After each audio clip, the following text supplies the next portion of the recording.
చెప్పండి సార్. నేను గండిమైసమ్మ నుంచి వస్తున్నామండి. పొద్దున 7 గంటలకు బయలుదేరి వచ్చాం. ఇక్కడ వచ్చేసరికి 9:30 అట్లా అయింది. అక్కడ ప్రజాపాలన దానికి అప్లికేషన్ పెట్టడానికి వెళ్ళాము. డబుల్ బెడ్రూమ్ ఫ్లాట్, అదేవిధంగా మనకి దీంట్లో గ్యాస్ డబ్బులు కూడా పడట్లేదు. దాని గురించి అప్లికేషన్ కూడా ఇవ్వట్లేదు లోపల.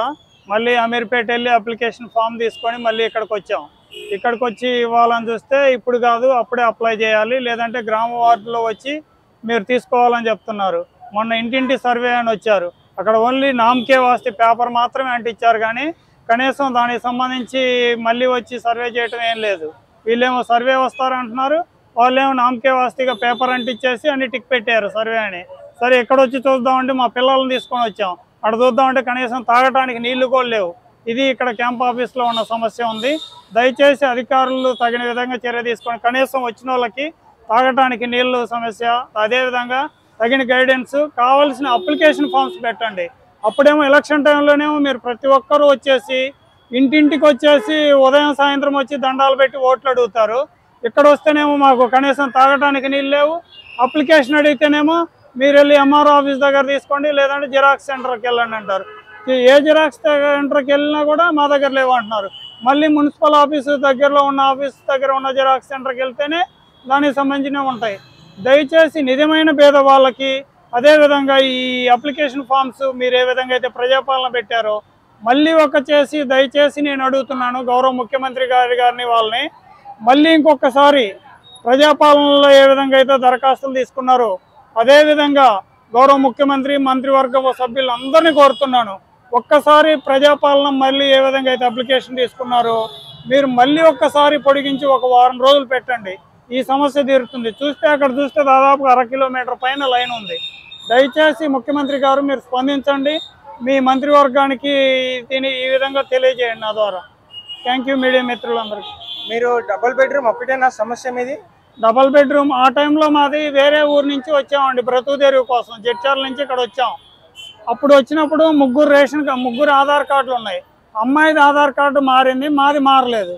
వాళ్ళకి పెడుతుంటే మీ అమ్మాయిది అక్కడ ఉంది కాబట్టి అట్లా పెట్టుకోమని చెప్పారు. అక్కడ గ్యాప్ ఉండటం వల్ల నేను అప్లై చేయలేకపోయాను.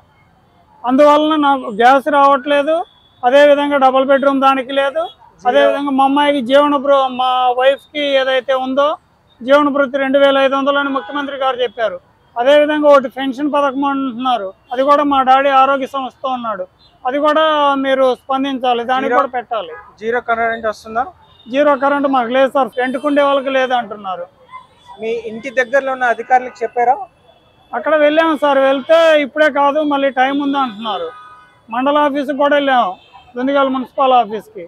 మీకు ఇంటింటికే వస్తారని ఒకసారి చెప్తున్నారు, ఇంకొకసారి వాళ్ళకే సమన్వయం లేదు అధికారుల దగ్గరే. ఇంటింటికి సర్వే వస్తారు, అది అయిపోయిన తర్వాత మీరు ఇవ్వాలంటున్నారు, ఆ విధంగా చెప్తున్నారు. ఇక్కడికి ఎన్నోసారి రావడం? ఇది 2వ సారి రావటం. మొన్న వచ్చినప్పుడు ఏమన్నారు, అప్లికేషన్ మీరే తెచ్చుకోవాలన్నారు. వెళ్ళి మళ్ళీ వస్తున్నాను. ఇవాళ ఏదో ఒక రోజువారీ కూలీకి వెళ్తున్నాను, ఆ కూలీ మానుకొని ఈరోజు రావాల్సి వచ్చింది. ఇది 2వ సారి.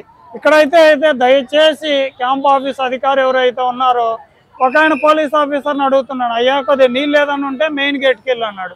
ఆ నుంచి మళ్ళీ ఏడికి వస్తే ఆ లైన్ పోయింది. ఇప్పుడు మా అమ్మాయికి నీళ్ళు తాగిపించుకొని మళ్ళీ పోవాలి. చాలా ఇబ్బందికరంగా ఉంది సార్, సరైన గైడెన్స్ లేదు. మీరు ఒకసారి చూస్తే దాదాపుగా ఈరోజు సుమారుగా 2000 మంది పైన ఉన్నారు లోపలే. వాళ్ళందరికీ కనీసం నీళ్ళండి తాగటానికి. ఆ టైంలోనే మీ ఎలక్షన్ టైంలో విపరీతమైన దండోరా, మాకు ఓట్లేయండి, మీకు ఇంట్లోనే మీ ఇంటికే పాలన వస్తుంది అన్నారు. ఏది ప్రజాపాలన ఉంది, మంచిదే పెడుతున్నారు, కానీ సమన్వయ లోపం. ఇక్కడ వచ్చేసి కొంచెం తాగటానికి నీళ్ళు, గైడెన్స్, అప్లికేషన్ ఏదన్నా ఈ అప్లికేషన్ ప్రొవైడ్ చేయండి, మేము అప్లై చేస్తాం. కనీసం లేదు, అప్లికేషన్స్ ఎవరైనా ప్రైవేట్ వ్యక్తుల ద్వారా పెట్టించండి, నామినల్గా మేము అప్లికేషన్ తీసుకొని అప్లై చేస్తాం. ఇప్పుడు అప్లికేషన్ అన్నారు, నేను ఓవరాల్గా రాసుకొని వచ్చాం, అది రాస్తేనంట రావంట. అది 6 పథకాల గ్యారంటీ ఉంది కదా, ఆ అప్లికేషన్ పెట్టాలంట. అది మళ్ళీ పోయి అమీర్పేట లేదంటే మండల ఆఫీస్ కాడికి పోయి తెచ్చుకోవాల్సి వస్తుంది. గౌరవ అధికారులు తగిన విధంగా స్పందించి అప్లికేషన్స్ దయచేసి పెట్టాలి. మేమే టిఫిన్లు అడగట్లేదయ్యా మహానుభావ ముఖ్యమంత్రి గారు, టిఫిన్లు కాదు, వచ్చిన వాళ్ళకి కనీసం తాగటానికి నీళ్ళన్నా సదుపాయం చేయండి. అది ఫ్రిడ్జ్ ఉంది, తాగటానికి గ్లాస్ లేదు. అక్కడ వాళ్ళేమో పోలీస్ అధికారి ఇక్కడ అధికారితో నేను మాట్లాడతానంటే వాళ్ళు అంటున్నారు అధికారులు మాకే లేవా తాగడానికి నీళ్ళు నీకా నుంచి తేవాలని వాళ్ళు అంటున్నారు పోలీసు వాళ్ళు. అక్కడ బాత్రూమ్లు చూస్తే మరీ గలీజ్గా ఉన్నాయి.